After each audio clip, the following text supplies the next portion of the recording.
नमस्कार दोस्तों, 29 न्यूज राजस्थान में आपका स्वागत है। आज तारीख है 4 जून 2025, वार बुधवार, तिथि है ज्येष्ठ शुक्ल पक्ष की नवमी। सबसे पहले जानते हैं राजस्थान प्रदेश की बड़ी खबरें। कॉलेज शिक्षा विभाग ने जारी की नई प्रवेश नीति। राजकीय कॉलेजों में 4 जून यानी आज से प्रवेश प्रक्रिया शुरू। राष्ट्रीय शिक्षा नीति 2020 के मुताबिक प्रवेश नीति में किए बदलाव। कॉलेज शिक्षा विभाग ने उप मुख्यमंत्री डॉक्टर प्रेमचंद बैरवा के अनुमोदन के बाद सत्र 2025-26 के लिए राजकीय एवं निजी महाविद्यालयों की नई प्रवेश नीति जारी कर दी है। राजस्थान के 663 राजकीय महाविद्यालयों में विभिन्न संकायों में स्नातक प्रथम वर्ष की 2,52,000 सीटों पर प्रवेश प्रक्रिया शुरू होगी। आवेदन की अंतिम तिथि 16 जून होगी। साल 2035 तक सकल नामांकन अनुपात GER को 50% तक पहुंचाने का टारगेट है। सत्र 2025-26 से सभी महाविद्यालयों में ग्रेजुएशन के 3 साल के कोर्स में पूरी तरह से सेमेस्टर प्रणाली लागू कर दी गई है। नई प्रवेश नीति के तहत प्रवेश प्रक्रिया के अंतिम चरण में ऐसे विद्यार्थी जो फीस जमा नहीं करने के कारण डिफॉल्टर हो जाते हैं, उन्हें भी खाली सीट होने पर प्रवेश का अवसर दिया जाएगा। नई प्रवेश नीति में उन विद्यार्थियों का भी ध्यान रखा गया है जो अगली कक्षा में प्रमोट नहीं हो पाए। उन्हें उसी या किसी अन्य संकाय में निर्धारित सीटों के अतिरिक्त सीटों पर प्रवेश की सुविधा दी जाएगी। यदि मूल अंक तालिका नहीं है तो प्रवेश आवेदन के लिए अब डिजी लॉकर या इंटरनेट से प्राप्त अंक तालिकाएं भी मान्य होगी। ये प्रावधान विद्यार्थियों की सुविधा को ध्यान में रखते हुए किया गया है। राजकीय महाविद्यालयों में ऑनलाइन आवेदन आज से शुरू हो गया है।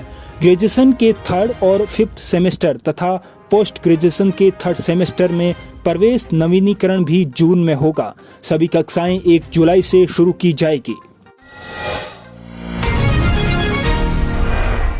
राजस्थान में सभी भर्तियों के लिए नया नियम लागू। अब ऐसे अभ्यर्थियों की सीज होगी SSO IT। राजस्थान कर्मचारी चयन बोर्ड की ओर से जून महीने में 21 भर्ती परीक्षाओं का आयोजन किया जाएगा। इन भर्ती परीक्षाओं में 2,50,000 से अधिक अभ्यर्थी पंजीकृत हैं।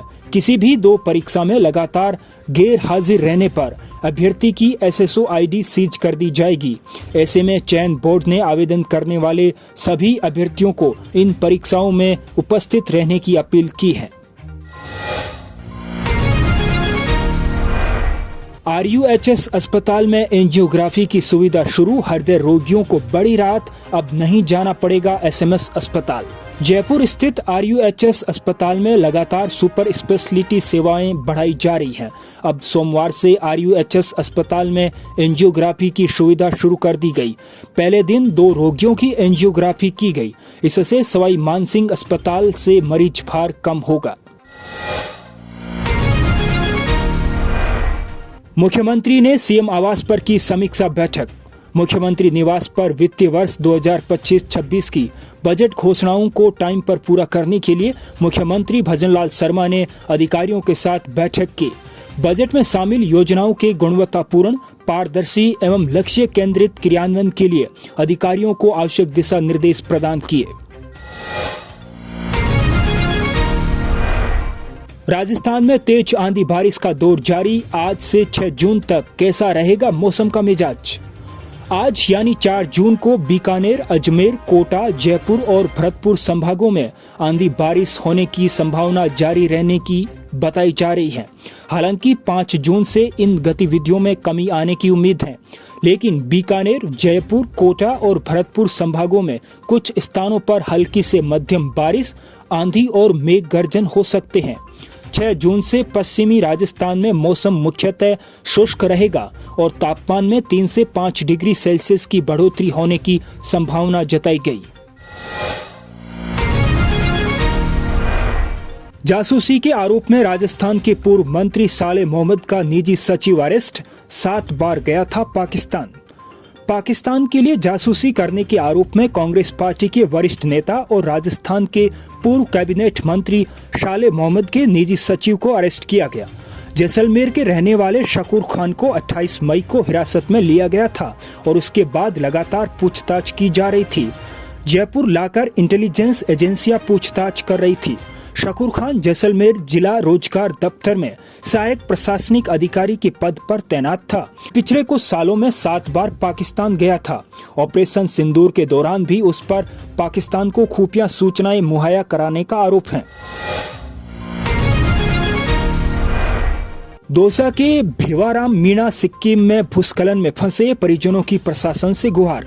सिक्किम में 4 दिन से जारी भूस्खलन में फंसे दौसा जिले के टिटोली निवासी भिवाराम मीणा की सलामती को लेकर उसके परिजन लगातार प्रशासन से गुहार लगा रहे हैं। मंगलवार को एक बार फिर भिवाराम की पत्नी प्रेम देवी अपने 2 बच्चों और अन्य परिजनों के साथ दौसा कलेक्ट्रेट पहुंची और जिला कलेक्टर देवेंद्र कुमार से पति को सुरक्षित वापस लाने की मांग की। अब जानते हैं देश की बड़ी खबरें। भारत में 4000 तक बढ़े कोविड-19 के मामले, पिछले 24 घंटों में 5 मौतें। मंगलवार को जारी केंद्रीय स्वास्थ्य मंत्रालय के आंकड़ों के मुताबिक भारत में कोविड-19 के सक्रिय मामले 4000 के आंकड़ों को पार कर गए हैं, जिसमें केरल सबसे अधिक प्रभावित राज्य बना हुआ है। उसके बाद महाराष्ट्र, गुजरात और दिल्ली का स्थान है। एक न्यूज एजेंसी की रिपोर्ट के मुताबिक भारत में कोविड-19 के 4026 एक्टिव मामले हैं। पिछले 24 घंटों में 5 नई मौतें हुई हैं। अब जानते हैं दुनिया भर की बड़ी खबरें। पाकिस्तानी टिकटॉकर स्टार का मर्डर, घर में घुसकर मारी गोली, हमलावर 10वीं पास बेरोजगार, 17 साल की सना ने ठुकराया था उसका लव प्रपोजल। पाकिस्तान में 17 साल की सोशल मीडिया इन्फ्लुएंसर सना यूसुफ की सोमवार को उसके ही घर में गोली मारकर हत्या कर दी गई। घटना इस्लामाबाद के G13 इलाके में हुई। इस्लामाबाद पुलिस के आईजी सैयद अली नासिर रिजवी ने बताया कि सना के हत्यारे का पता चल गया है। अपराधी 22 साल का लड़का है, जिसे फैसलाबाद से अरेस्ट किया गया। वह रिश्तेदार बनकर सना के घर में घुसा था। पुलिस का कहना है कि हमलावर ने सना को कई बार प्रपोज किया था, हर बार उसने मना कर दिया। हमलावर मैट्रिक पास और बेरोजगार हैं और बेहद गरीब परिवार से आता है। आरोपी ने हत्या की बात कबूल कर ली है। आज के इस बुलेटिन में इतना ही। कल फिर होगी मुलाकात, तब तक के लिए नमस्कार।